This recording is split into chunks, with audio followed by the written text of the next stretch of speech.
All right. If you're like me, then at some point you have struggled with understanding how God is fair. And you've asked questions like, what about all the people who died without ever having a chance to hear the gospel or read the Bible? Okay, stick with me to the end of this so that you can see the whole picture. Now, nobody goes to hell because they didn't hear about Jesus. People go to hell because they have sinned and God's wrath is on them, and his wrath stays on them because of their unbelief. Now, the Bible says that God is just, and so nobody's going to feel that they were treated unfairly on Judgment Day. Now, I want you to picture this. 1,000 murderers walk into a courtroom. Now, 1,000 murderers walk out and go to prison. That would be fair. But let's say that one of these guys has some special reason and he gets pardoned and he doesn't have to go. Now, your reaction is to get upset that all these other killers still had to go instead of wondering how this one guy got off. That would be a backwards way to look at it. But if you think about it, that's how some of us judge God. Now, the Bible actually does tell us how God will judge people who don't have his word. And in Romans chapter 2, the Bible says that our consciences are a law to ourselves.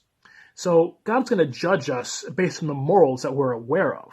So come Judgment Day, it's going to be your own conscience, not the Bible, that's either going to excuse you or condemn you.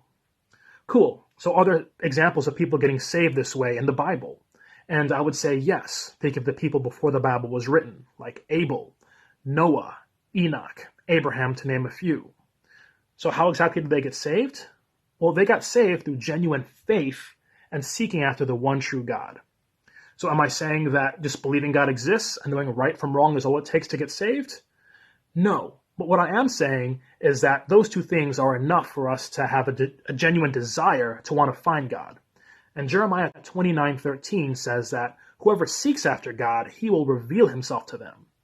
Now, in all the examples that we have in the Bible of this happening, God goes that extra step and reveals himself to people who don't have his word.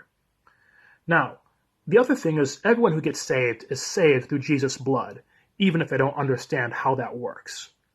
Now, don't get it twisted. I'm not saying that following a false religion, if that's all that you happen to know, will be what gets you saved.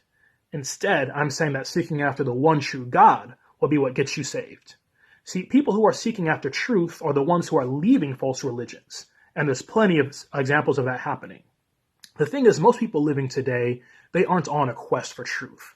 They're on a quest for happiness. And if God or Jesus seems to get in the way of their happiness, then they'll just say, stuff it, because being a Christian is inconvenient. Now, I know some of you guys are going to hear this and think, cool, people get saved without hearing the gospel. Now my friends will get saved. And to that, I just want to remind you that getting saved is a rare thing, and it's extremely rare for people to get saved without the gospel. Now, I do think that there are a number of people out there who would turn to God if they heard the gospel and the facts around it clearly, who wouldn't turn to God otherwise. So the question, is God fair? Well, if God was fair, that means that everyone goes to hell. That's you, me, and everyone we know because we've all sinned. So God's actually better than being fair because some of us actually get saved. And best believe, a lot of people are getting gifts that they didn't deserve. Now, Romans 5:9 says that people from every tribe, every nation, and every language will be gathered around God's throne worshiping him. So let that be an encouragement to you to share the gospel with people. Now, don't bash them over the head with it, but love them and love God too.